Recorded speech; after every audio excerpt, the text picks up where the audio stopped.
session focused on tribal water issues. I'm going to be going through, leading our session. So for those I haven't met yet, hello, Yatesh, Heather Tanana Yanishe. My name is Heather Tanana, and I'm fortunate to lead this initiative on universal access to clean water for tribal communities. And we've convened a great group of folks here. We have Dr. Sarah Abney, who oversees the Water Resource Division with the Hopi tribe. We have Direlle, Calica, who's with us from, many of us hold many different hats, but one of her duties is working in Portland State University at their Institute for Tribal Government, and then Captain David Harvey, who's here from the Indian Health Service. And so what we want to do is, I'm going to go ahead and just give us a little background and introduction to some of the issues that tribes are facing with respect to the WASH sector. And then each of our panelists are going to share some on-the-ground experiences. Sarah talking about what Hopi is dealing with, Direlle sharing kind of the Pacific Northwest challenges that tribes like Warm Springs are facing, right? Because even though tribes have shared experiences, depending on where they're located, there might have some unique consideration. And then fortunate to have David here. If you talk to a federal agency about tribal water issues, they're all going to point their finger at Indian Health Service. Say it's their mission, their responsibility to connect Native homes. All right. So he's going to share with us what IHS has been doing and some really cool partnerships that are up to. All right, but we can't, we got to start. My main gig, I'm a law professor, and anyone who's done law, you get cold called on. So get ready. I'm going to ask people in the audience, well, not really, but think about it. First, how does the U.S. Declaration of Independence refer to Native Americans? And I'll just tell you, we've gone out and done a lot of presentations, and no one has I've never had an entire audience get every single question right. So still a lot of education we've got to be doing, right? So first off, U.S. Declaration, and I'll give you multiple choice, right? First, doesn't refer to them at all, right? No mention. Second, the indigenous inhabitants of this land. And then third, merciless Indian savages. All right, so which one? Number 3, yes, right? So just think about that. You let that sit. This document that we view as so important in our United States history, and that's how we're starting off with tribal nations. Okay, second, how many federally recognized tribes are in the United States today? Ooh, who's been watching the news lately? Because it changed. 570? 5 now. Yes, it changes, right? It was 574, and it just changed. Does anyone remember who got recognized just in the past? This is hot off the press. No, someone Google it, because I forgot too. But it was a big deal, because it's one of our more eastern tribes, is what I remember. Shout it out when you find it. But yeah, right, this number, it changes. And because tribes are petitioning all the time for that federal recognition. Why does that matter? A lot of times that's how you're going to get the funding. So our state-recognized tribes are going to be more limited. Those who were never recognized or maybe were terminated and not recognized, right, real limitations there. And then we like to throw in this one because we're in Universal Access, we do a lot of work with Colorado River, and in the Colorado River Basin, we have 30 federally recognized tribes, and the river, right, is something that we have 40 million people relying on, 7 different states. Mexico as well utilizes water from the basin. And so what share of the Colorado River do tribal nations have a recognized right to today? Recognized right. Is it 5%? 25% or 50? What do you think? Right? Yeah. And it's rough, depending on average flow, 25 to 27, right? But that's a significant part of the river that they are legally entitled to. And it doesn't include the unsettled tribal rights that are there. So why, when we have our Colorado River Basin tribes who are entitled to a quarter of the river, we still have homes in Hopi, on Navajo, other tribes in the basins that do not have reliable, clean water access. Well, that's what I want to talk about in my time, is really many, well, my dad would probably say I'm not that old, because that's my dad there in the photo, and his siblings in the black and white. And when they grew up, they didn't have water. You've heard this from multiple people, right? When Crystal was up there talking, Direlle and others talking about the challenges their family growing up on the reservation have had. Emma's mentioned it a few times as well. Well, flash forward, right, generations forward to today, right now, my aunt, my cousins still don't have water. What is going on? What is creating this barrier? Well, I, Heather Tanana, personally think it is rooted in past federal policies and failures. These inequities, they didn't arise overnight, right? They were created. We don't have them off reservation like we do on reservation.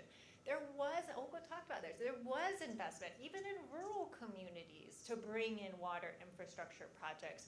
And yet the tribes, so many tribes today, still do not have water access.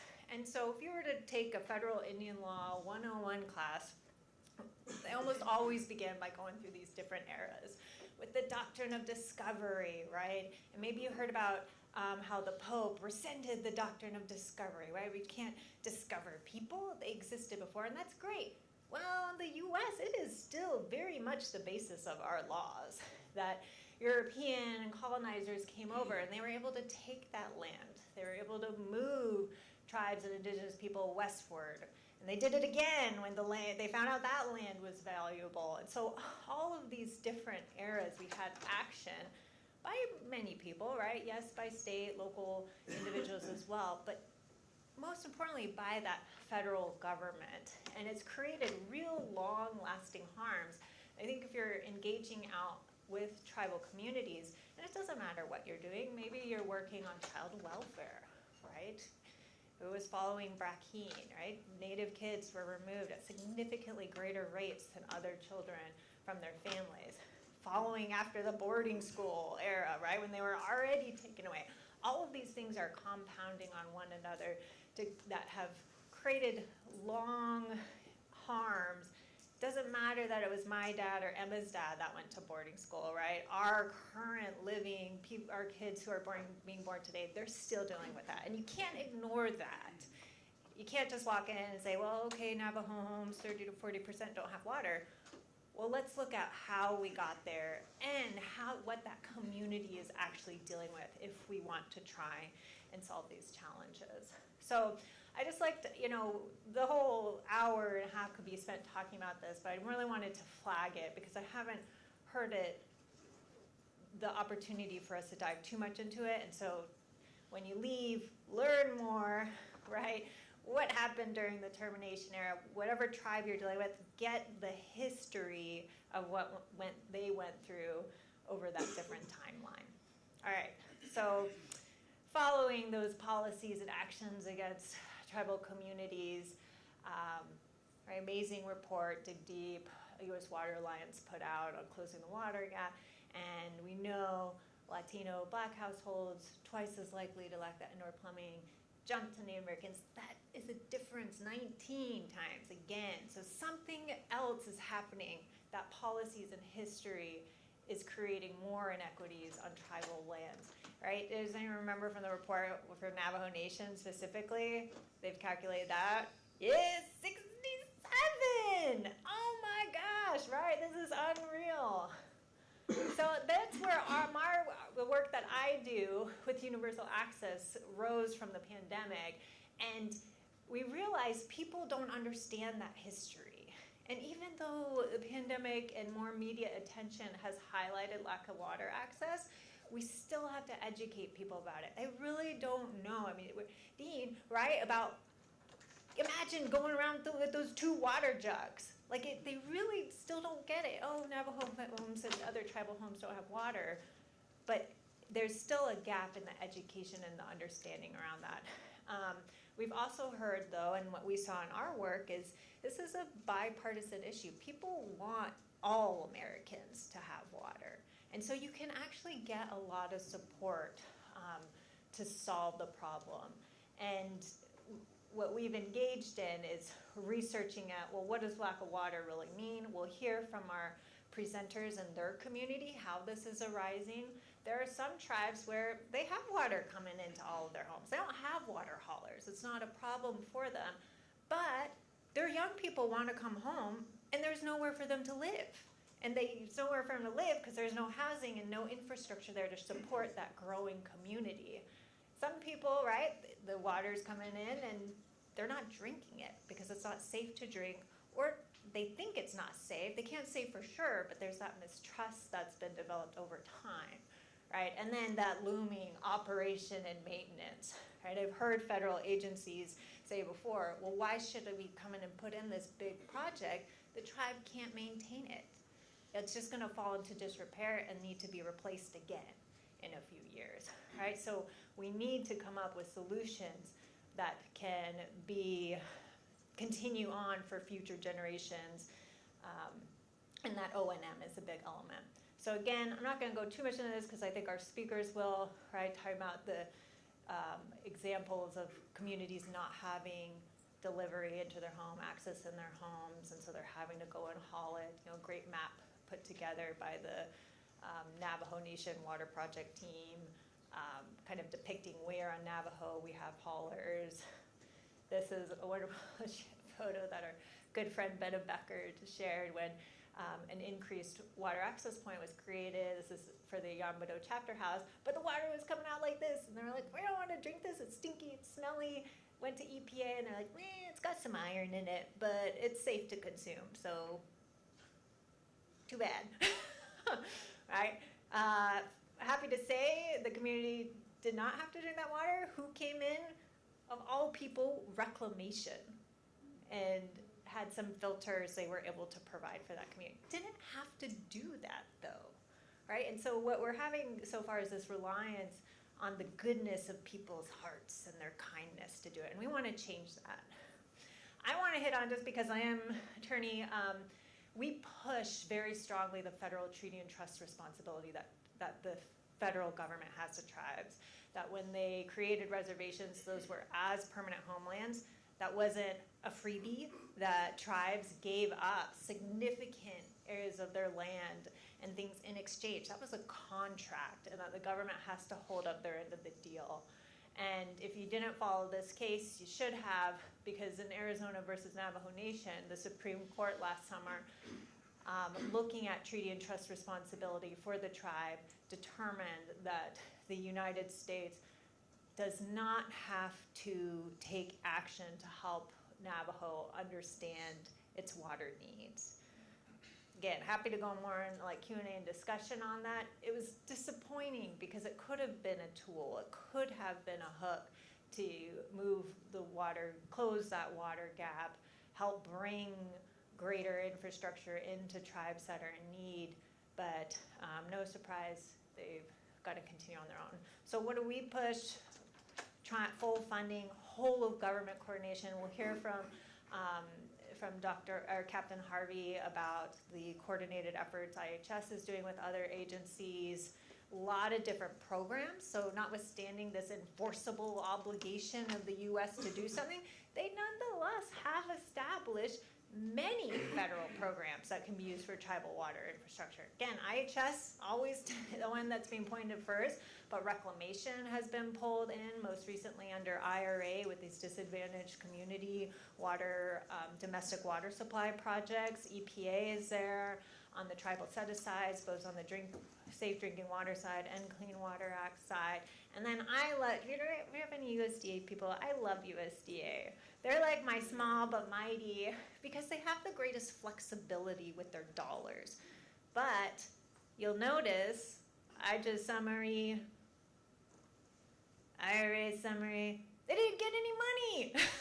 So big missed opportunity. We've been engaging in legislative efforts. The Tribal Clean Water Access Bill hopes to authorize, right, because we all know we're not getting appropriations through, but authorize some funding for USDA, and we'll just kind of see what happens. But I'll leave it at that on the introduction, because what we want to do then is share some of,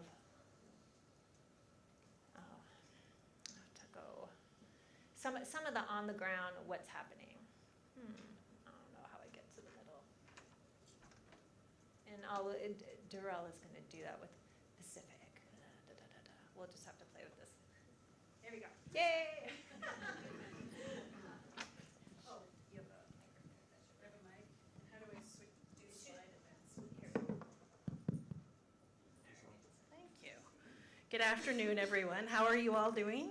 I love it. You guys sound like you're in a great mood. So there's so much to talk about. I mean, Heather, you shared so much, and you gave just a slice of so many things that we could spend weeks talking about each of these things. And I really am kind of here. So again, my name is Direlle Calica. I'm a citizen of the Confederated Tribes of Warm Springs. I'm also an attorney as well and teach at Portland State University in the Institute for Tribal Government. My other hat is managing the water program for the Affiliated Tribes of Northwest Indians, which is a regional intertribal organization made up of about 60 member tribes, depending upon dues payment. But thinking about this work that we do, I just am wanting to offer a lens today to all of you, because there's so many things, as you were talking, Heather, like I triggered so many thoughts and connections. And if anything, with this lens is really trying to offer ideas, thoughts that we can all connect as potential thought partners through the Q&A and just today. So as I was sharing, I just got here last night and flying over, I got to fly during the daytime, so it was kind of nice to go over as I was leaving Portland and flying over the Columbia River. It was great to see my homeland. I got to see the 3 rivers that are in my tribe-ceded territories, which, well, one is the Columbia River, but the other is the Hood River, the Deschutes River, and the John Day. And to fly over it and to be able to look at that river and know that, one, my ancestors never got to fly over and see it in that vantage point, but to be able to look at it as a reminder as I kicked off this journey to spend time with all of you here in Washington, D.C.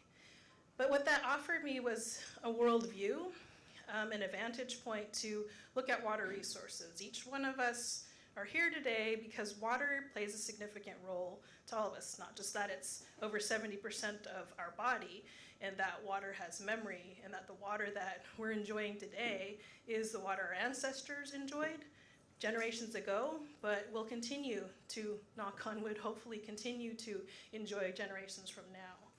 And as I'm thinking, about this worldview is that we have this covenant as Indigenous peoples to the Columbia River Basin to be stewards to those territories, those waters, those lands, the air, and the resources there, in addition to the people.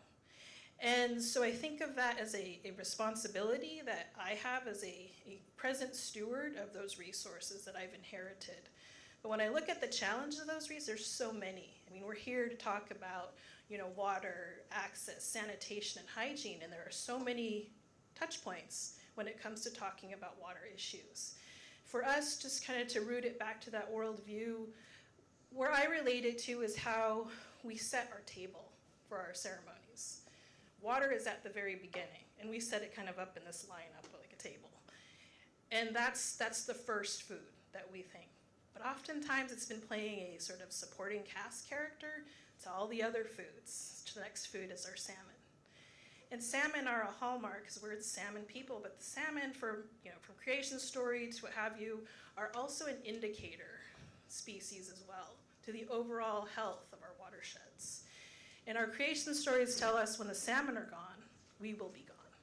And so we're spending, I know people talk about the hundreds of billions of dollars that are spent on the Columbia River Basin for salmon restoration and protection. And increasingly adding to those lists of anadromous fish, or fish that come in and out of fresh water out into the ocean and spawn inland.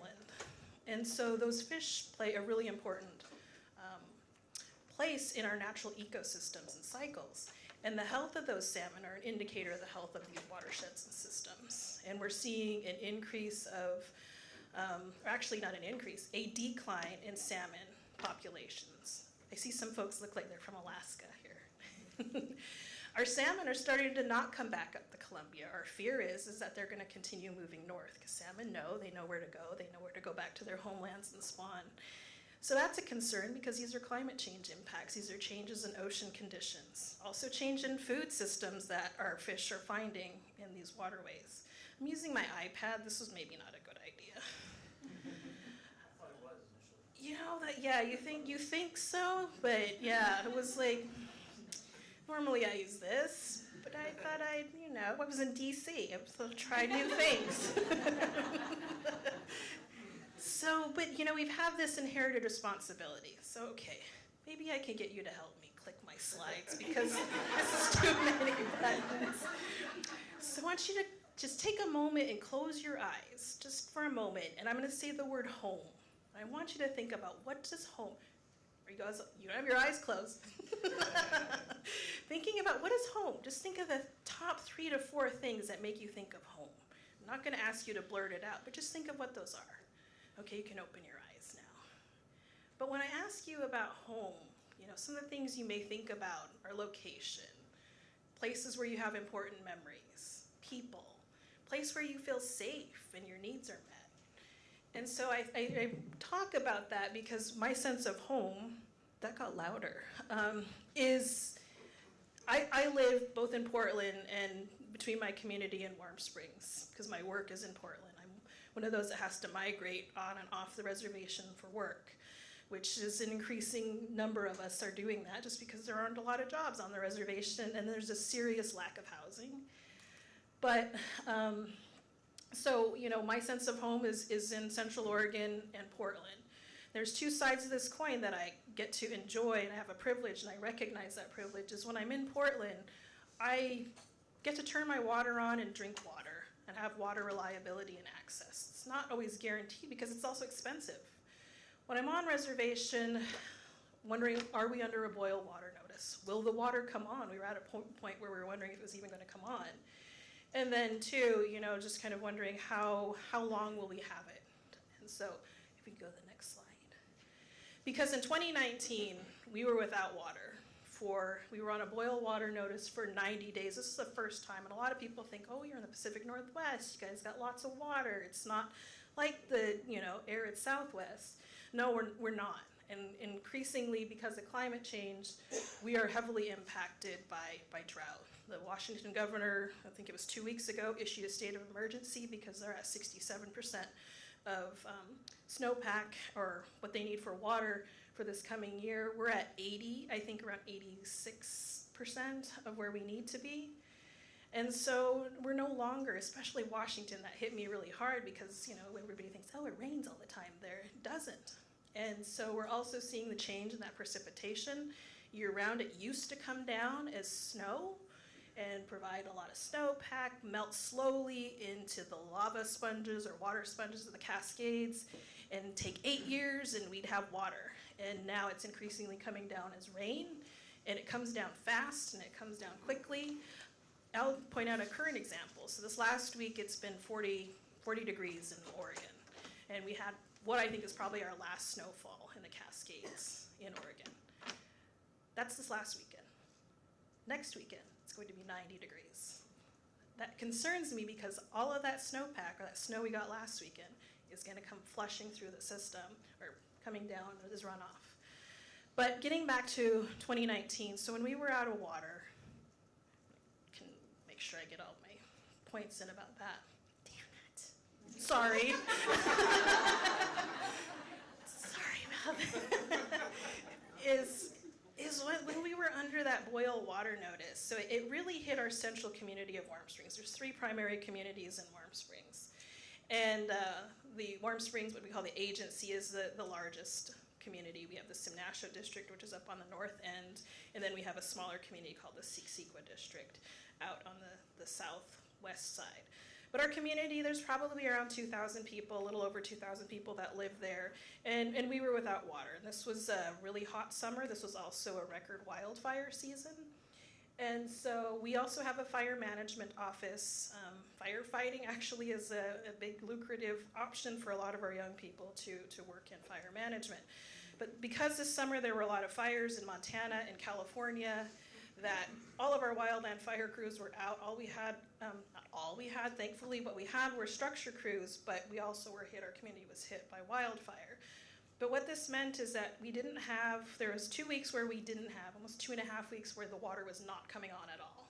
So luckily, as we talked about partnerships, Portland Water Bureau, the city of Portland, came in and assisted our tribe. Again, the goodness of people coming in to help us, the city of Bend and others. And it was shocking to many people, shocking to other tribes, as well as other tribes stepped in with funding resources and cases of water. But the community went without, so that meant things like each street had a porta potty station on all of them. And there were 2 showering stations. And what surprised me or was disarming or really left an impression was, we live on hills, so we're in a hilly area. And I live next to 2 neighbors, and their driveways are really steep. And trying to help and their family members, helping them get down to the porta potties at the end of the street.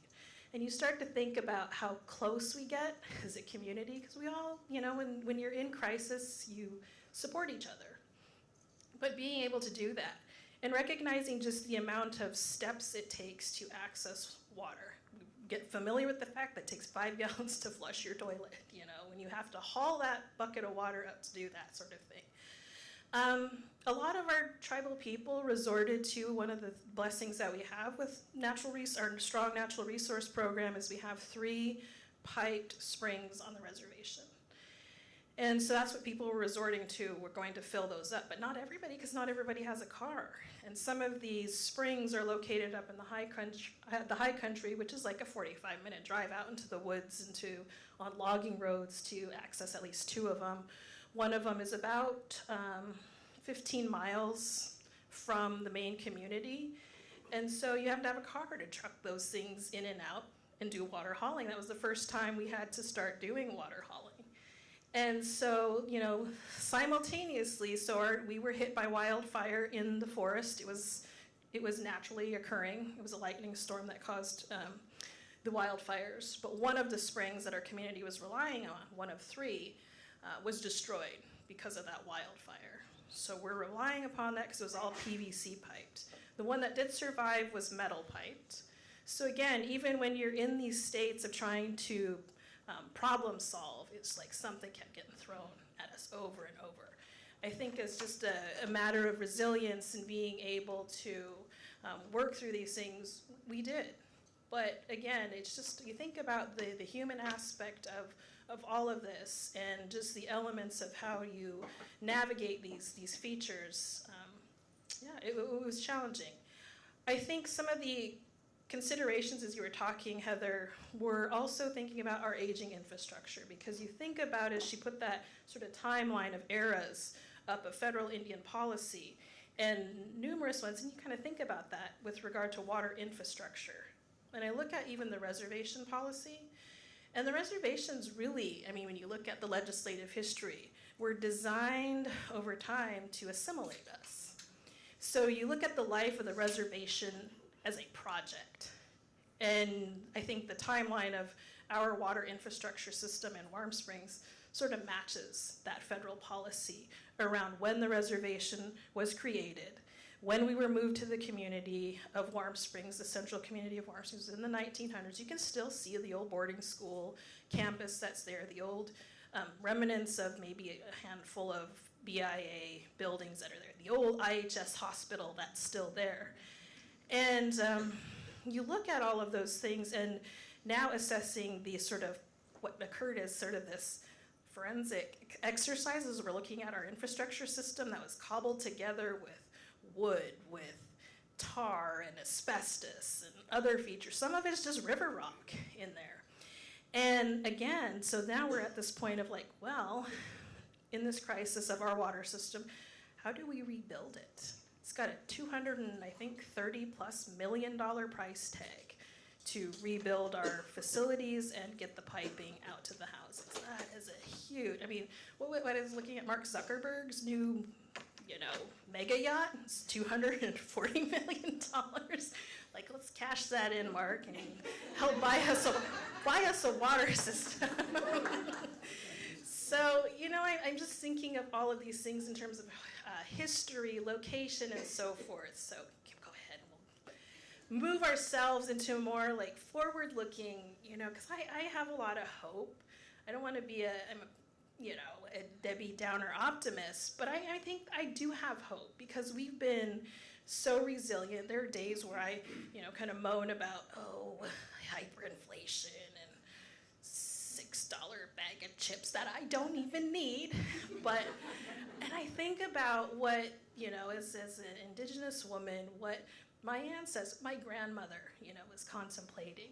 And, I don't speak my language because she made an intentional choice when she was in the boarding schools not to teach her kids. While she still spoke it with all her friends, we didn't learn that. So, again, the consequences of these choices that are made over time and to think about them and where we're going as we go forward. So, in terms of looking at the work that we have moving forward is around policy. How do we impact policy? As you mentioned, USDA.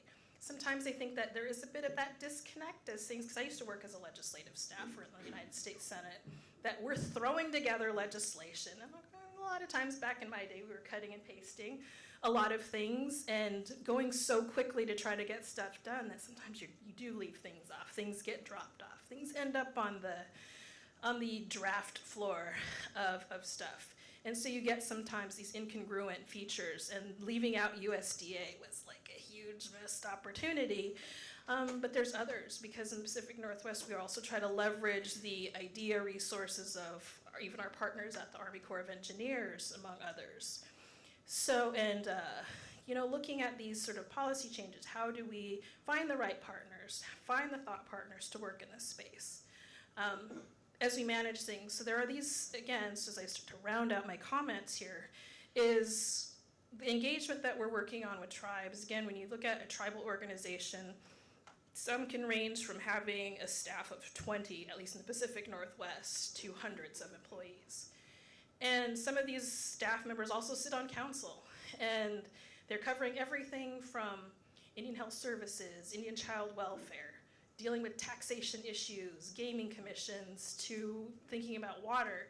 And then even you breaking down water, there are these silos within tribal conversations about water, like the conversations we're here around WASH, but also there's quantification, there's adjudication and water rights settlement, there are things around natural resource management, all of these different features that engage around water. We're trying to help, at least at the Institute for Tribal Government and at AT&I, to help tribes break these big topics down into digestible pieces to understand, to put this puzzle together.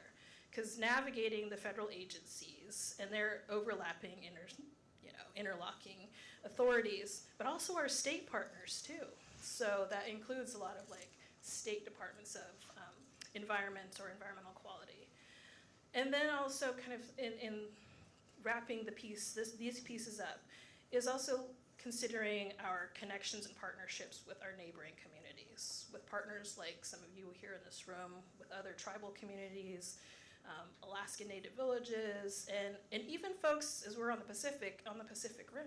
So just thinking about that. So what we did, if you could go to the next slide, is thinking about how it is that we formally support tribes in the Pacific Northwest and making connections to other resources. It was coming to us really from tribal leaders saying, especially many of them who'd been working for decades on tribal water rights issues, was the focus on we need to be ensuring that we're working on this intergenerationally.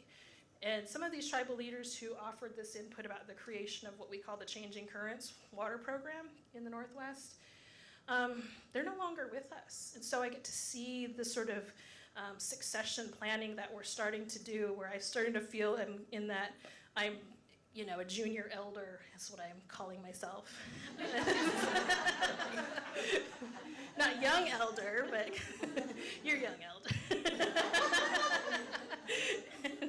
But, starting to do that intergenerational work around water resources, and we're starting to see success with it. We started first working with tribal leaders, and then it was the tribal leaders, and we need our young people here, and really one of them saying, you need to get me a tribal water hydrologist. But we need many, thoughts and minds in the room on that. So we started engaging youth. So we have both a Tribal Leaders Summit and a Youth Water Summit. Originally partnered with the University of Oregon. We did not intend to become a feeder program to the U of O, but we've got, I think, 14 students that came through our program that are now at the University of Oregon. And 2 actually just graduated from Cornell, so excited to have them doing this. But again, it's that just investment in how we do, teaching them about water law and policy, education, building networks, and so forth. So I'm gonna stop there and leave everything for a Q&A, and I just thank you again for the opportunity to be here and share some things and ideas with you. Thanks, Direlle. You can hand it to Sarah. Sometimes I feel like an absent-minded professor, because I meant to mention we did set up Slido, so slido.com if you do #USWash, and then we're in the Missouri room, so as our panelists are talking, if you have questions that pop up, feel free to just insert that in. And then I did Google, and it is the Prairie Band Potawatomi, first recognized tribe in Illinois, which is like the East to me. So we'll go ahead and go to Dr. Abney. Cool. Hey everyone, Dr. Sarah Abney, Water Resources Program Manager for the Hopi tribe. I do not have slides, but do you have internet connection? Can I pull something up? On there? Okay.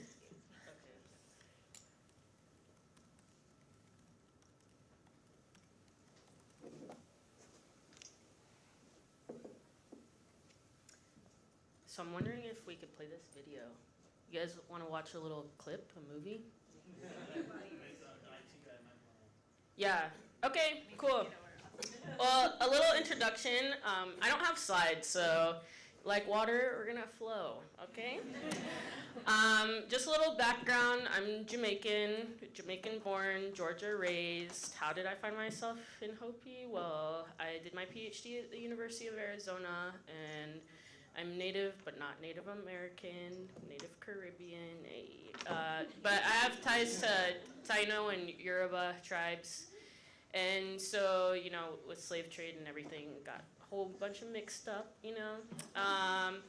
But no, so I've had experience working with Native nations prior to my appointment as the Water Resources Program Manager for the Hopi tribe. But, this is an interactive session, so I wanted to ask, how many of you in the room know about the Hopi tribe? Okay, cool. Yeah, there's a lot of things online, and if you visited, awesome, thank you. All right, so raise your hand if you think it's a yes. Ready? We're gonna play a game. Does the Hopi tribe have a treaty with the U.S. government?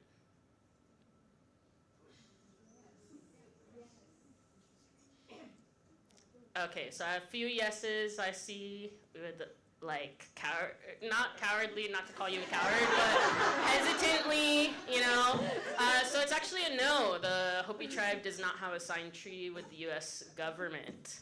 How long has the Hopi tribe, this you shout out the answer, okay? How long has the Hopi tribe been where they are in the northeast corner of Arizona, of what we call Arizona now? 4,000 years? 4,000. I got a 10,000. All right, we're doing like betting here. All right, let's go. I got a 10,000, 20. All right, well, we'll just cut off there because when we get to 20, it's 10,000 plus, question mark. So the Hopi tribe is in the area that their ancestors have stewarded for millennia. We hear this a lot, but with the Hopi tribe specifically, Oribe village is the most continuously inhabited village in Northern America. And specifically, just kind of some factual information is that a treaty was not signed because, well, they've been defending their homelands even when the Spanish came, when the English came, or I guess British siblings, which is the U.S., came. So, I mean, if we're gonna be real here, right? So, but one of the things, that I just want to kick off, this is a short video because I'm not Hopi. I definitely do not feel comfortable sharing any tribal knowledge. In this video, there is knowledge that is shared specifically that is approved by our Cultural Resource Advisory Task Team that is made up of traditional leaders. So we'll have them speak for themselves in that arena. But when we talk about water access, water, Direlle's gone over a lot of that, so I don't want to beat a dead horse. But one of the things too with water resource access is all tribes are different, right? With Hopi, there is some water access in different areas. There's sparse living, there's very, condensed living areas up on the mesas and then out in the range, people being miles apart. We talked yesterday that distance can't be a way to deflect in this conversation. Georgia raised, there's places definitely out in the farmlands, definitely out in the boonies. You got miles of distance and people are still on piped water. So why is it not the case when we're talking about Native nations? And why is it not the case when we're talking about the Hopi tribe? Specifically, too, is that when we're looking at past policy, we saw previous presentations, right? Why have we thought as to why these data points are always punched out in a racially motivated way? Why is it not, it's 67 times more likely for a certain economic level, of where you are in society? No? Well, because the reality is the common denominator is race. When we're talking about a lot of these things, I'm going to throw it out there. It's systemic racism. These policies were never put in place. It was always put in place, let's better say it, to put a pedestal up for the powers that be, which when the U.S. government was put together, no offense to IHS or any of the federal agencies, but we have to really recognize these things to move forward. And it's not to make people uncomfortable, in the sense of oh, it was you and your ancestors, but to move forward, And the reality is that at least the challenges, experiences that I've seen in relation to the Hopi tribe is continual oversight. We have projects, yes, with IHS and other federal agencies that are really monumental in bringing water and sanitation to the tribe, but there are some catches.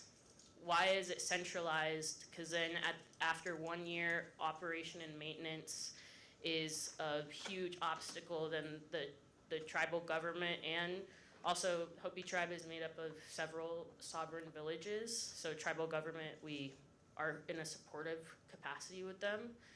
But why is that operation and maintenance put on the end user in a way that there's no capacity to really hold that pressure?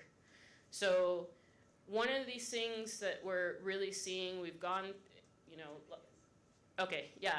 So just again about water infrastructure, there's still asbestos-lined pipes in the area. There are clay pipes in the area. There's undefined systems in the area. And what we're trying to do is, for water infrastructure at least, is to define that through our partnerships with federal agencies, nonprofits. What we're also doing for the tribal side is to focus on our non-point source resources and our resources out in the range. So this video that I wanted to show you, it's just 5 minutes long, and I'll probably leave it at that, is, when the laptop opens up, back up, so this is a good segue, I guess, is that, a focus and an importance of water is a ceremonial aspect of water, because the Hopi tribe has been a steward of this area, and their ancestors have been living off this land for a millennia. What was the resource? Well, artesian springs.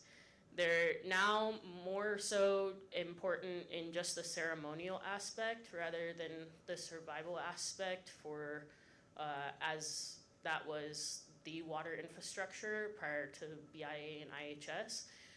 But what we are doing is restoration projects. So this video goes over the projects that have been done on Hopi with Hopi, and what our biggest initiative is that Hopi works for Hopi. So, you know, once capacity gets built, eventually I'll back off. So Jamaican, it will be out of Hopi. But, you know, like I've told my higher ups is like, I'll be here until you chase me out. So hopefully that's not anytime soon. But yeah, so again, I'll tee it off to this video so y'all can see kind of, again, more visually what we've been doing on the natural resource side. I briefly went over the water infrastructure side, but I hope you guys like it, and then you guys can ask me a bunch of questions at the Q&A.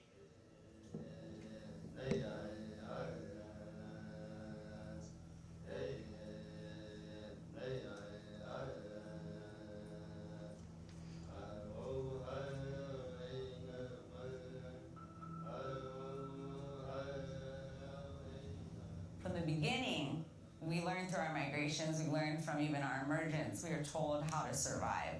And they said it was never gonna be easy. Water is life. These villages were founded in these specific spots because of the springs. Traditionally, they were always taken care of, and the trails, they were used and taken care of because they were sources of water here. Our springs traditionally have always been our most sacred resources.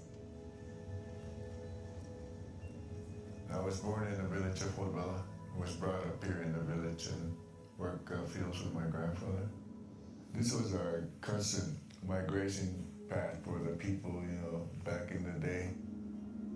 My son and my wife, the kids and the family, they grew up around this region. They used to all come down through this area hunting birds, hunting game, hanging out at the spring right there. This was like a big path because the sheep, as soon as they smell water from there, they start running in a big flock, and you see dust flying, you know. Now, a lot of our villages have running water in their houses, and so people have abandoned our springs. We're trying with the Preservation Office with these projects to take care and bring back our springs and educate our youth on why we need to take care of them. Yeah. Oh, yeah. You'll know when you're there because the soil is so clean and pure. You'll know that difference.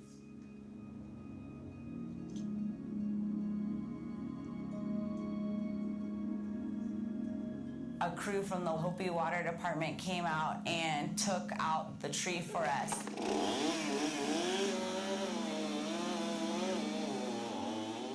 For yesterday when we cut that tree down, that tree was saturated with moisture.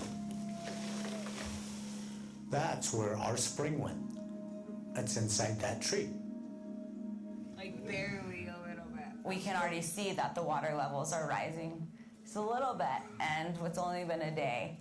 It's gonna be really exciting if we see it come back full blown.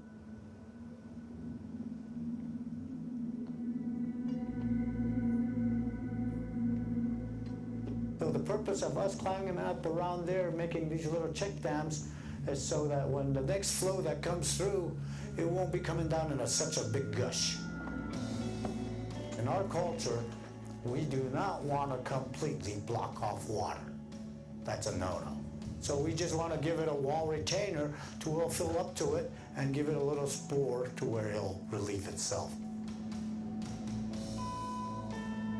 Spring projects like these are a way for us to reconnect with our ancestors and live the Hopi way while also bridging that gap that is starting to grow between our youth and our elders on the landscape. in that meditation, which goes back to just the sustainability of Hopi.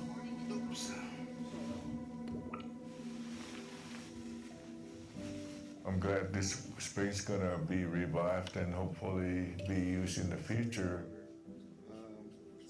I think this is a good time to start again, start cleaning up Mother Earth and, paying more attention to it, because I think we're straying away from all of that. To me, all this we see here, no matter where we sit, it all belongs to the Creator Himself. He took that majestic time to create all these nice, beautiful colors and formations. That's not ours. It was only given us to benefit and live here for the now. This is not our permanent residence. We're still not done with our travels. We've still got a way to go yet.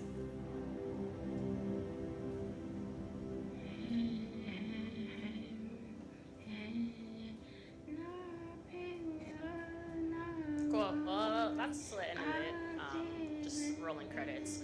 But why was this show to you guys? Well, to let ladies and guys, is to let you guys see another aspect of water access. So as you saw, this is also drinkable water. And yeah, more ceremonially used, but also emergency. When there were villages that had arsenic in their actual water infrastructure, these are places that they went to get drinkable water. So water access, sanitation, and hygiene, when we're talking about that, it doesn't always have to be infrastructure.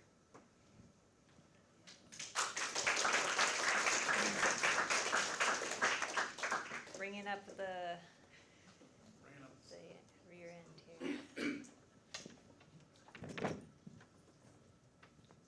Ready to roll? All right, maybe it's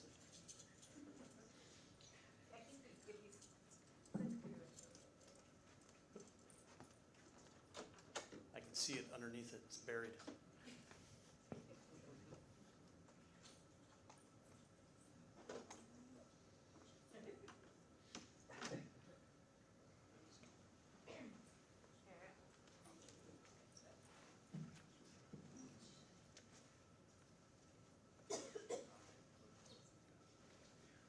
All right, hey, thanks for coming to listen to us and wrap this up. I'll be standing up because I didn't bring my iPad to.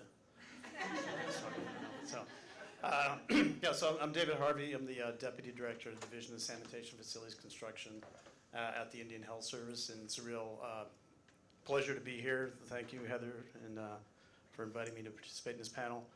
I was asked to talk about I read the introduction and said, hey, talk about all federal funding. And I was like, nah. I ain't doing that. Go on a limb. So I'll be talking about I'll give you a little bit of history about the IHS program, and then, oops, wait a minute, I won't, maybe I won't. Oh, there it is, here. Okay, so I'll give you a little bit of history about the IHS, about the program. We'll talk about how the IHS categorizes needs. We've been talking about numbers here at this conference, and so there's a lot of numbers being thrown around, so why don't I just throw some more numbers out at you, confuse you even more. Then we'll talk about kind of a whole government approach and partnerships that the IHS has been undertaking recently with the bipartisan infrastructure law funding, and then kind of like intersectoral partnerships. So the big word, but that means like not really just government people, but like NGOs and universities and other people like that, and how that's also important in helping to resolve this problem.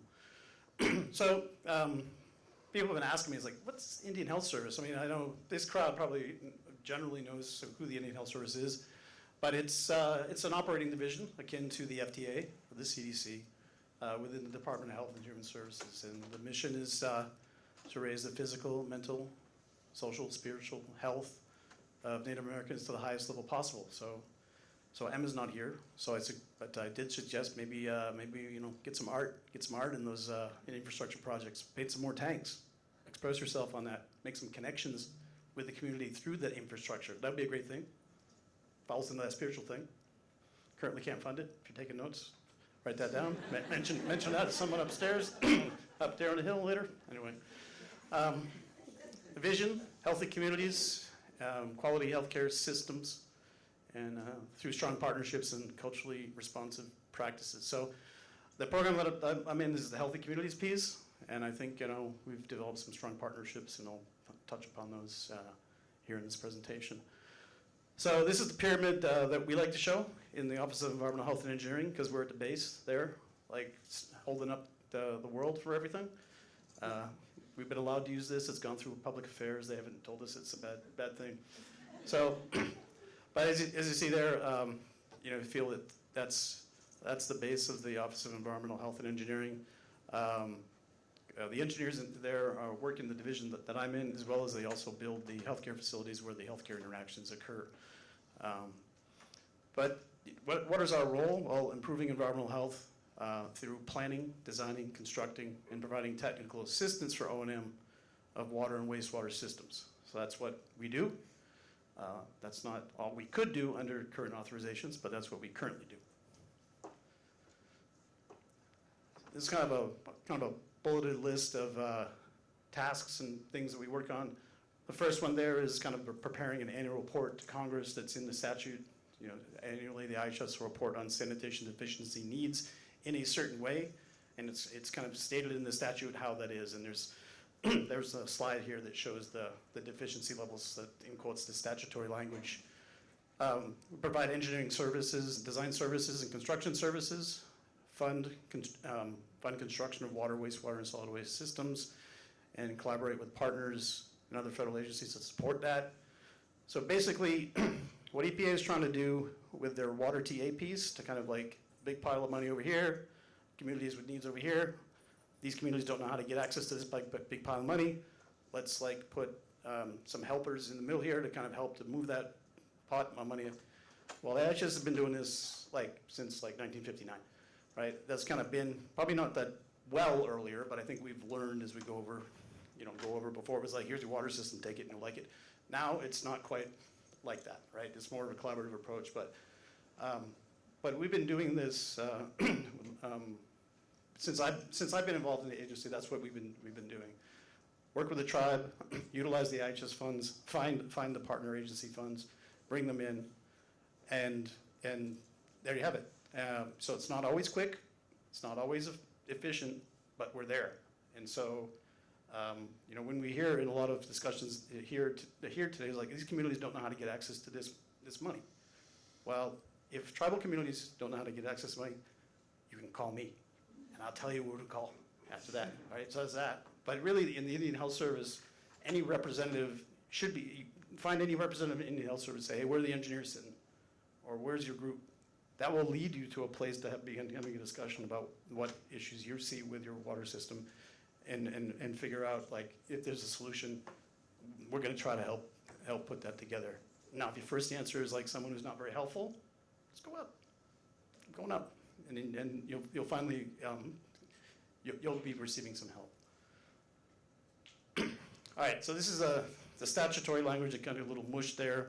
I was getting asked here by the professor. I was like, I have a lot of words on my slide. I kind of had to say I did, but I said because I wanted people to read them after they go back home and they can read the statutory language. Basically, if you look at it, it's a deficiency level 4 and 5. That's like the worst, meaning it's got no piped water, no piped sewer, is a 5. The 4 is either no piped water, no piped sewer. It has one, but not the other.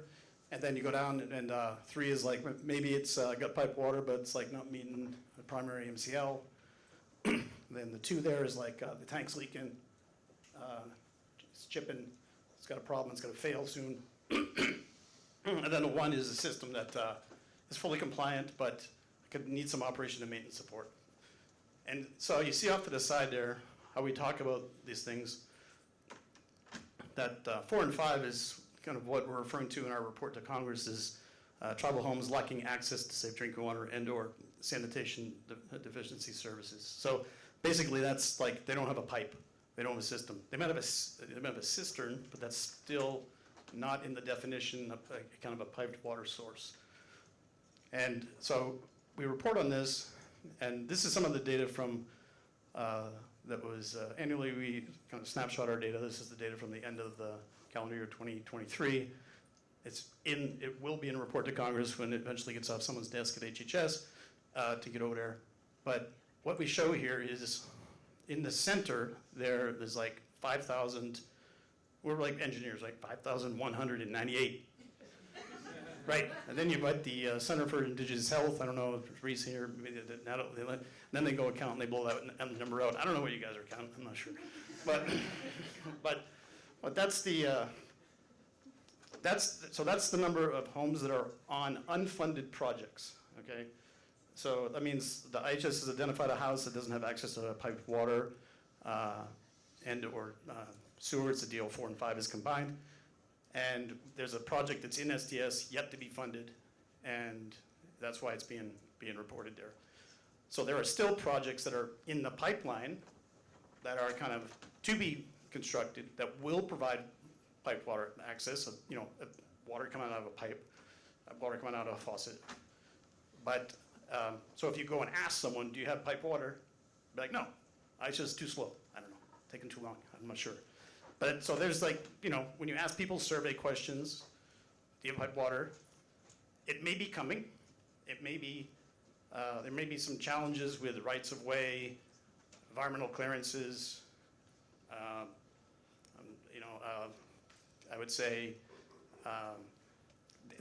funding that's now, when the estimate goes into the SDS and now you're 3 years later and inflation kind of takes you down and you have to try to put some more funding together.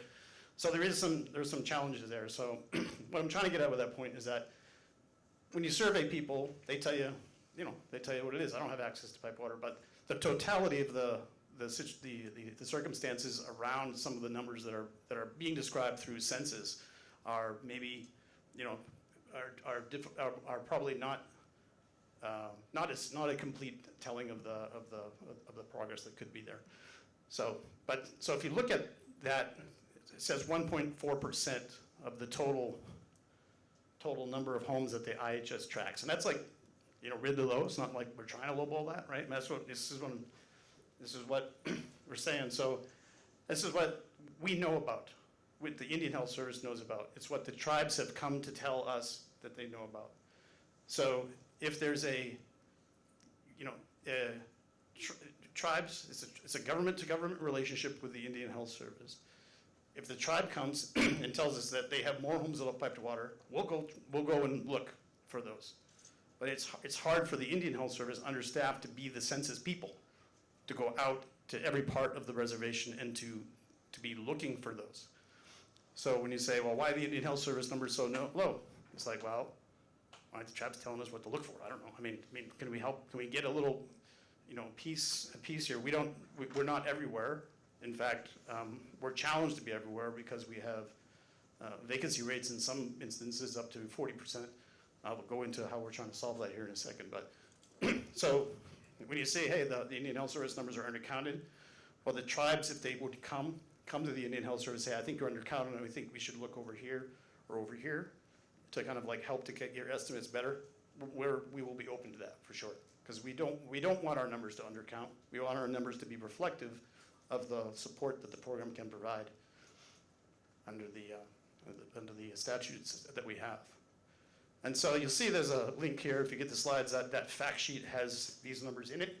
So if you're looking for like fodder for what you're going to talk about, you can click on that and see that. All right, this is kind of a little bit of a breakdown of those numbers. The geographic areas there. It's the number of homes in each area, and there's they're by the deficiency level.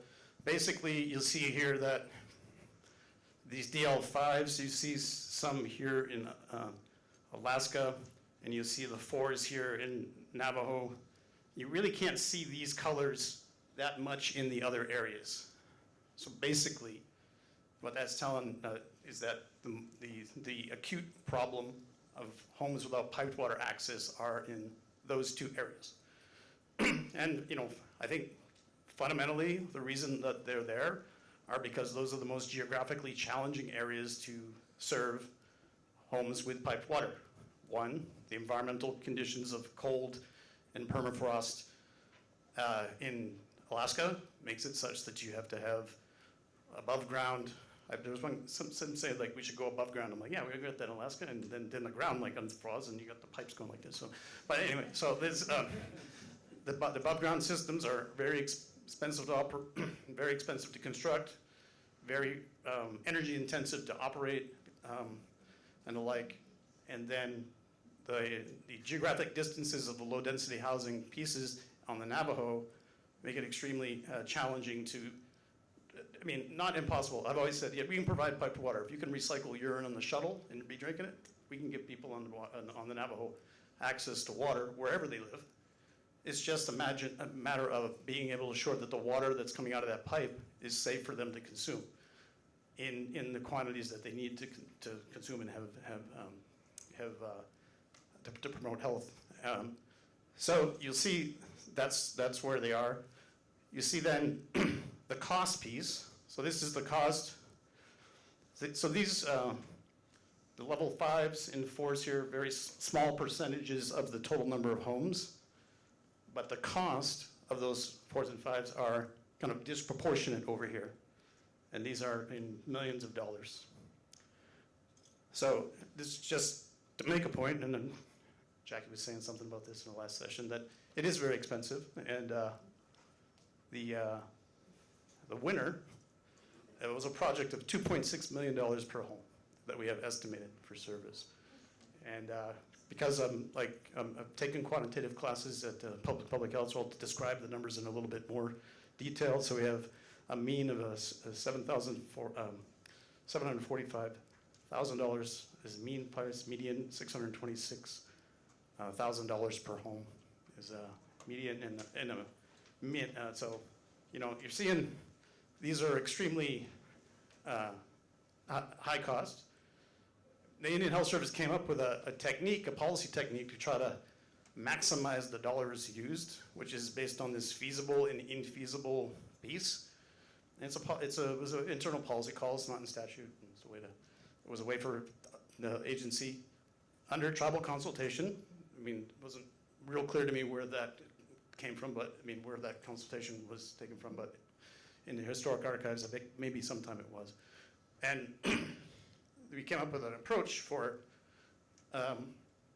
when you had a project that was economically feasible, you would apply some negative points to it and move it down a list such that it would depress the likelihood of a higher health impact project from getting funded. So this is like, there's a conundrum, like the DL4s and 5s are the greatest health impactors, and we'll push that up, and then, oh, it's too expensive, let's put some negative points and pull that down. And then there was like, well, Indian Health Service can fund an economically infeasible project up to the level of its economic infeasibility, right? So whatever the threshold number that we had, and then there would have to be some additional resources that would come in on top of that. And that level is like way lower than $2.6 million per house. And so you've got then the needs for a community to try to put together like from other federal agencies can come in and party on with us in there. But it mostly, was a challenge. So the build project explicitly came out and said, I think $2.2 billion of the $3.5 billion can be, should, I don't know was it should or can, but it was language about can be used on economically infeasible projects. Great. So, but we're halfway through the bill party, and there's still going to be some economically infeasible stuff after that. So, if you're looking for like things to tell Congress about that you're concerned about, we might have to go back to our old ways, and that probably won't solve that last 5,000 whatever homes we got there. So this is the example of the funding that been put out, but project funding. So you see the big uptick there of just close to $800,000 in 2022. That's a result of the first year of the BL funding, $675.25 or something $1 million. And then we add into that the annual appropriation, another 197 $187,000. And you see there was a little downtick in 2024. So we did take a cut in our annual appropriation of about $72.5 million.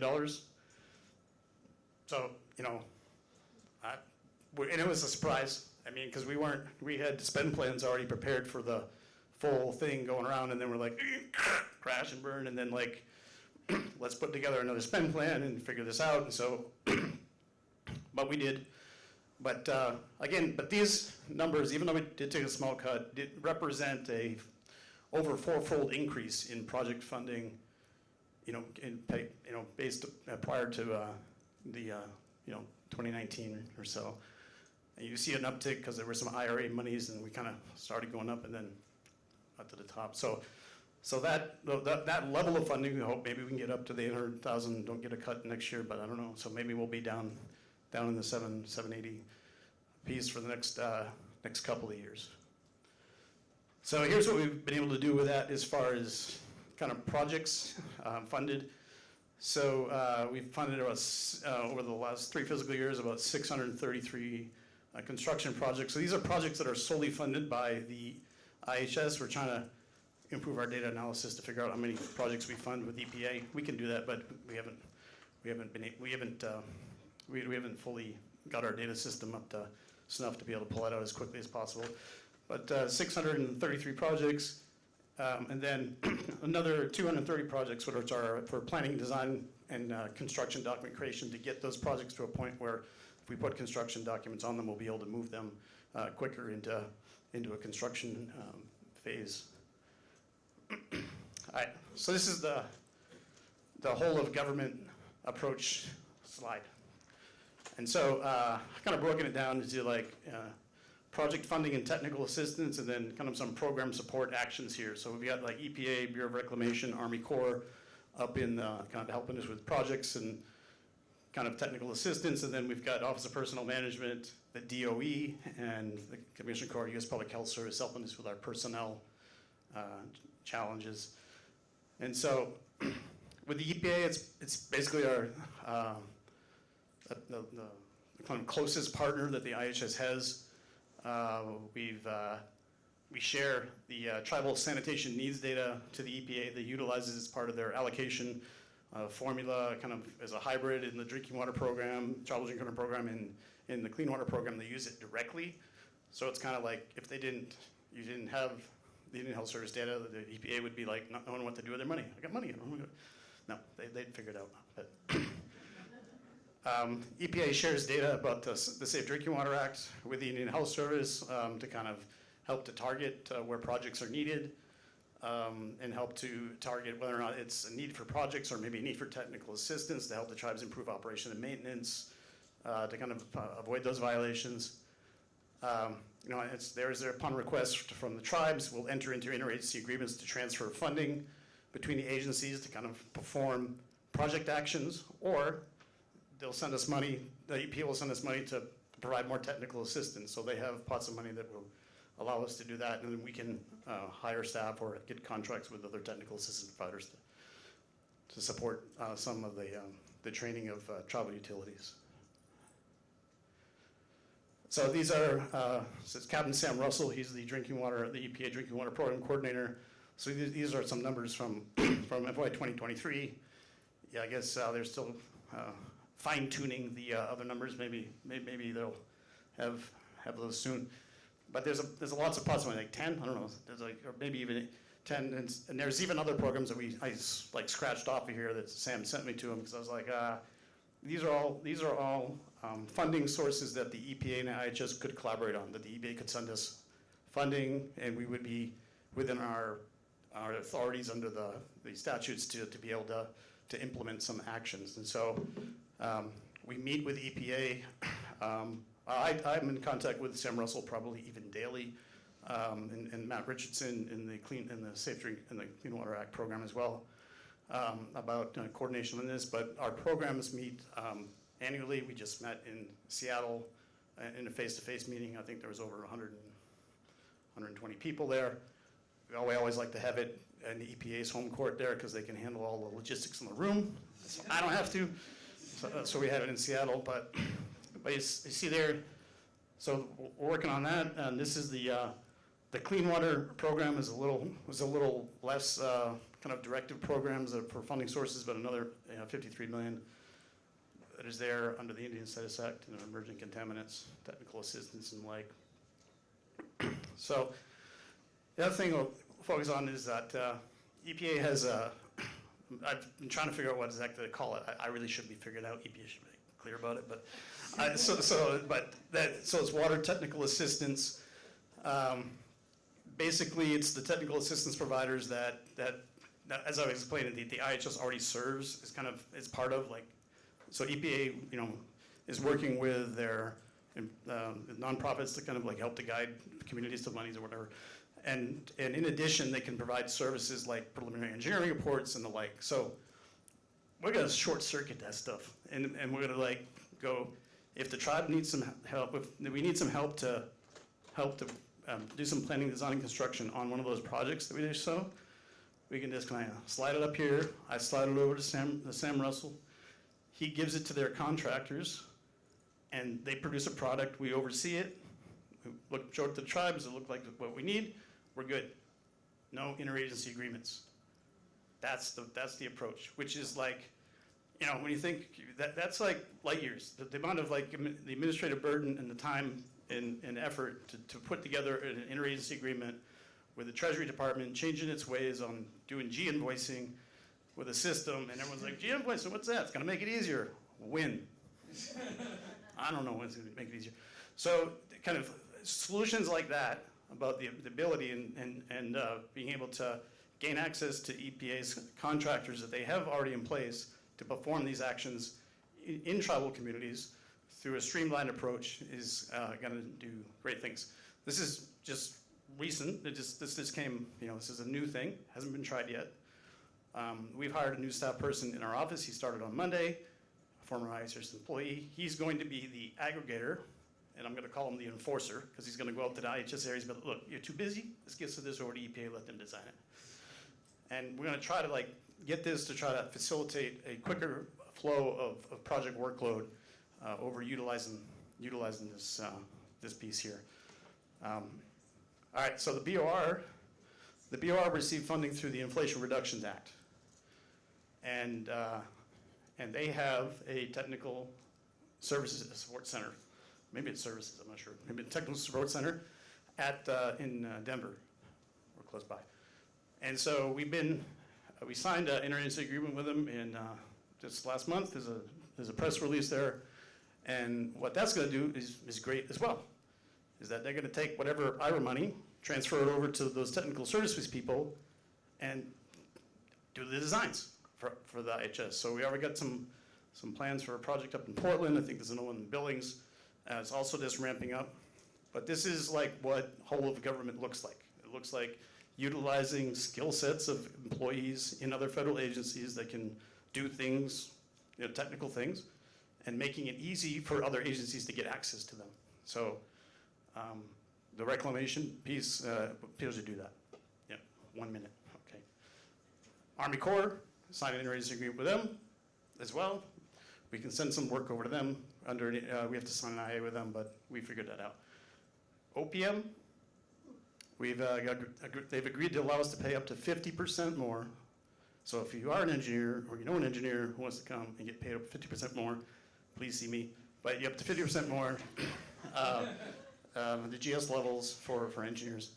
As well as we have a contract with them to do some branding and marketing to improve the visibility of the program. DOE, the ORISE program, signed an interagency agreement with them. My point here is 90 days, blazing speed. From we were at an ACES conference. I'll explain to you what that is in a second. My staff person came back and said, I think we could do this. I said, okay. And we already knew the G-invoicing. We figured that out. In and out, 90 days, interagency agreement. We got 21 people that are kind of like just at the security piece. We got fingerprints in the 9 yards, but 21 fresh new students will be joining our workforce in June for that. All right, and the Commission Corps is a press release just yesterday. They're coming to the table and helping to increase recruitment and retention of engineers and environmental health officers exactly for this effort. Check out usphs.gov on their main page, and we're there. With the thing, it's gone up to the Assistant Secretary for Health level, and the Director of the IHS have been talking about this, and that's going to help to recruit more officers and make sure the officers that are in don't leave, because there's been challenges around promotion rates, and we're going to try to see if we can help to change the direction of that a little bit.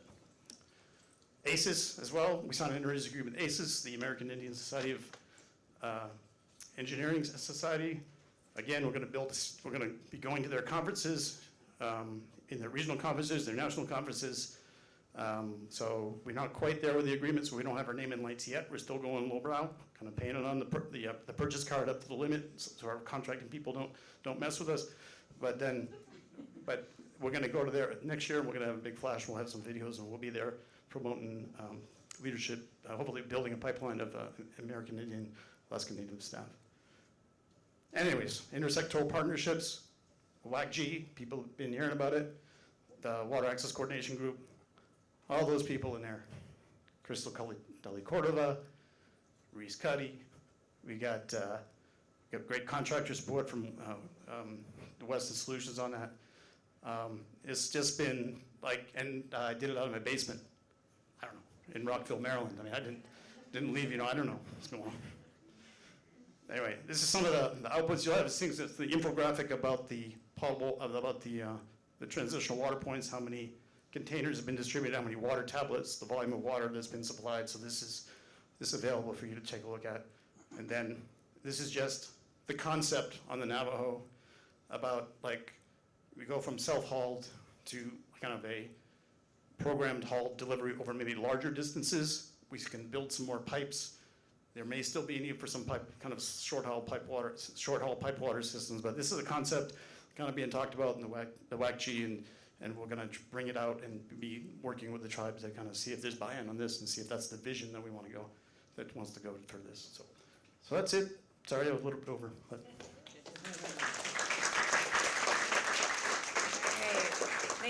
I know we're at the time, so if people need to go off for their coffee break, feel free to sneak out. But I thought we'd go ahead and just wrap up real quickly and have each of our panelists just share what recommendation, thought, or comment, warning even, they might have for people who want to engage on WASH issues out Indian country. We just heard a little bit about how much funding went in and is available, but limitations on the agency side of whether it's staffing or really who should be driving work. I often get asked sometimes from general public, like, what can I do? I'm not an engineer, I'm not a scientist, I'm not even in the water sector, but is there something general public can do or nonprofit organizations? So it's a pretty broad opening there for you, but I'd love to just have each of our panelists, one concluding thought, advice, recommendation as we go forward in this work.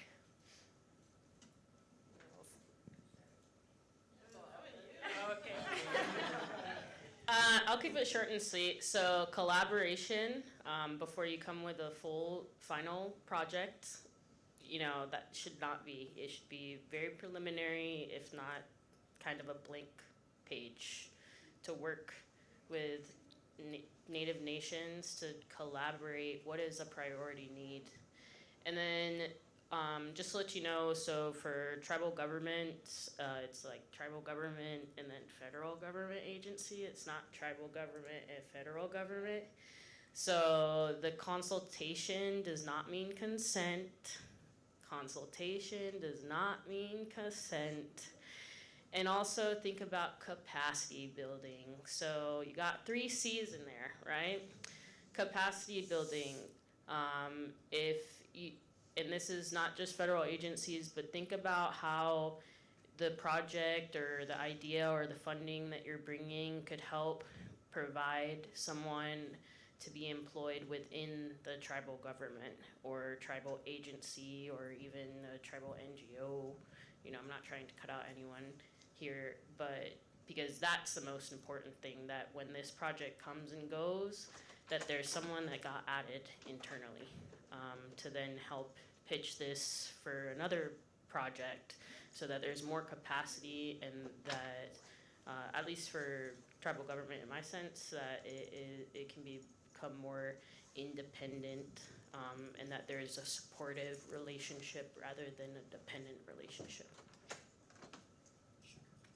Thank you. Since I handed it to you. I think what I would say is thinking about connection. For the folks that are not Indigenous in the room, giving you kind of a lens to think about an Indigenous perspective on the way in which we relate to water.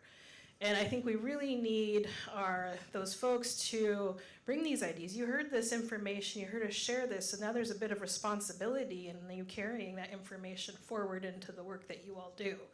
So I ask that you carry that forward with you when you're thinking about things and when you hear things and connecting the dots and helping each other, because a lot of these efforts, and you mentioned it as well, about the partnerships, whether it's across agencies or we're looking at different sectors, NGOs, philanthropic institutions, academia, you as an individual, in carrying that sovereignty that you hold with yourself, the ability to take that time and to share that.